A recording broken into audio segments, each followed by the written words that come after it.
Manunubos naming mahal, salamat sa iyong patnubay at paglingap araw-araw.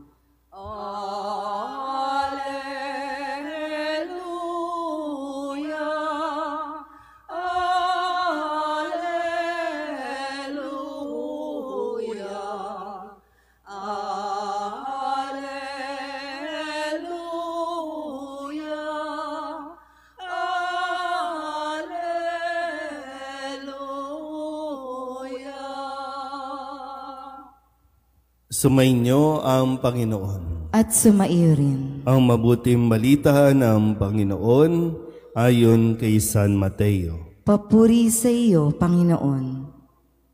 Noong panahong iyon, umuwi si Jesus sa kanyang bayan at nagturo sa kanilang sinagoga. Nagtaka ang mga nakarinig sa kanya. Sabi nila, saan kumuha ng karunungan ang taong ito? Paano siya nakagagawa ng kababalaghan? Hindi ba ito ang anak ng karpintero? Hindi ba si Maria ang kanyang ina at sina Santiago, Jose, Simon at Judas ang kanyang mga kapatid na lalaki? At dito nakatira ang kanyang mga kapatid na babae, hindi ba? Saan niya natutunan ang lahat ng ito? At ayaw nilang kilanlin siya. Kaya't sinabi ni Jesus sa kanila, ang propeta'y iginagalang kahit saan, liban sa kanyang sariling bayan at sa kanyang sariling sambahayan. At dahil sa di nila pagsampalataya, hindi siya gumawa roon ng maraming kababalaghan. Ang mabuting balita ng Panginoon. Pinupuri ka namin, Panginoong Hesukristo. Isang magandang umaga po sa inyong lahat. Magandang umaga po. Ngayon po ay Mayo 1, unang araw para sa buwan ng Mayo. At tayo po ay nagdiriwang at gumugunita ng kapistahan ni San Jose Manggagawa, kung saan ay muli pinapaalalahanan tayo na kung paano natin tingnan ang atin pong mga trabaho. Ang trabaho ay biyaya ng Diyos. Pero bakit marami sa atin kapag may trabaho, hindi na nakukuhang maging masaya sa kanilang mga trabaho? Marami sa inyo nagtrabaho na, iba tapos nang magtrabaho, pero kamusta po ang naging karanasan sa pagtatrabaho? Tandaan natin na sa unang pagbasa sa aklat ng Henesis, ipinagkatiwala ng Diyos sa mga tao ang pagbibigay at pangangalaga sa lahat ng nasa paligid niya. Dito po parang ibinigay. Dito nagsimula ang pagbibigay dangal at dignidad sa tao. Sa ating ebanghelyo, kini-question si Jesus ng kanyang mga mismong kababayan dahil sa katayuan ng kanyang ama. Ang sabi nila, paano siya natuto? Paano siya nagkaroon ng ganyang karunungan? Karpentero lang ang kanyang ama. Pero ganun pa man, si Jesus ay hindi nagpatinag, hindi siya nawalan ng loob, kundi mas ipinagmalaki pa ang kanyang ama dahil siya rin mismo ay naging karpintero. Hindi karpintero lang, kundi isang karpintero. Hindi ko alam kung ano ang karanasan ninyo, no? Nung kayo'y maliliit pa, nung nakikita nyo pa kung paano magpursige ang inyong tatay sa kanilang pagtatrabaho, na para bang lahat ginagawa nila, at yun lang, yung isang nakakalungkot sa panahon natin ngayon, na parang ang lahat ang gusto ay yung blue-collar job. Ang gusto lagi nasa opisina, ang gusto lagi ay nasa aircon. Tapos kapag, meron tayo kasi mga label, no? Kapag ang tatay mo magsasaka lang.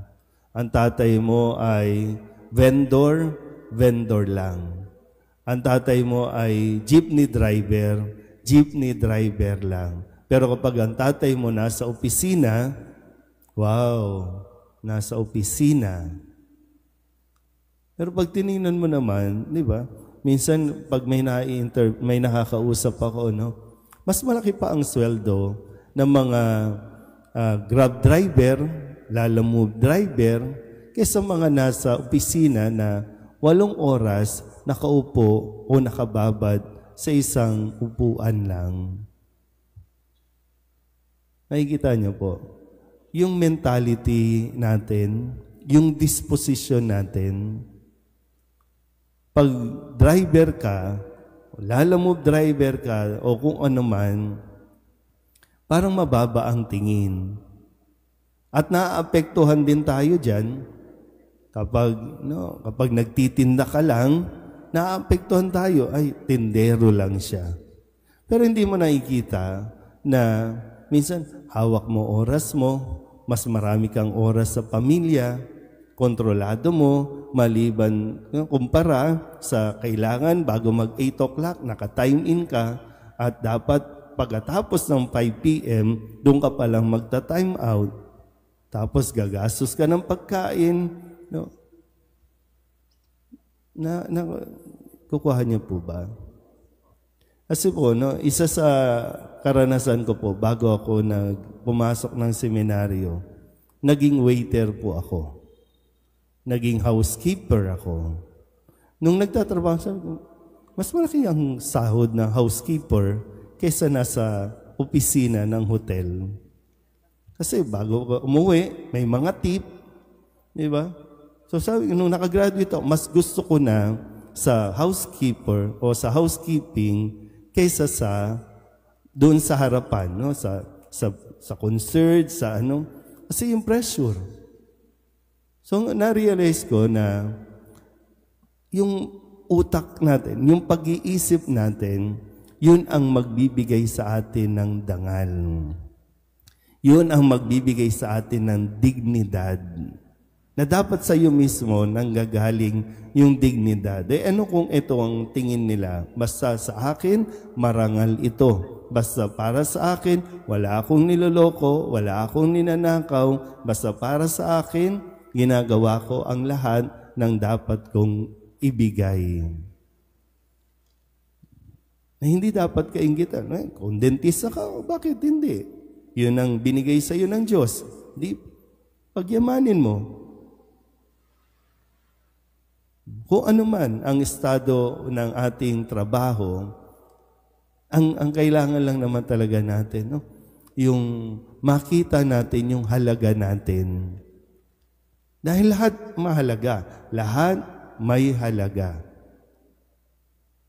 Yung nga lang talagang dahil sa pag-iisip ng mga tao sa ngayon, lagi natin na i-compromise yung atin pong, di ba, kapag nagtatrabaho tayo, nagkakaroon din tayo ng sense of yung pride, sense of yung decency, yung bang pag sinabing, di bali ng maging tendero ako. Ang mahalaga, malinis na paraan, mula sa malinis ang aking ipinapakain sa aking pamilya.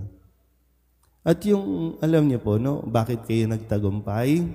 Dahil sa pagpupursige nila na magtrabaho ng tama. Yun yung tunay na tagumpay, na kapag nakapagpatapos ka mula sa iyong pagsisikap sa pagtatrabaho at makita mo yung bunga ng iyong pinapaguran, talagang masasabi mong salamat sa Diyos. Naitaguyod mo, kahit nga mismo, no, yung nagkokolekta ng basura. Wala sa titulo. Wala sa titulo. Kung lawyer ka, lawyer ka. Di ba? Kung doktor ka. Pero ginagawa mo ba ng tama ang iyong propesyon? Gumagawa ka ba ng, sabi nga, lahat ba ng ginagawa mo ay ginagawa mo para sa Diyos? At doon na manggagaling yung biyaya, at doon na rin tayo matututo talagang magpahalaga sa bawat ginagawa natin. Amen.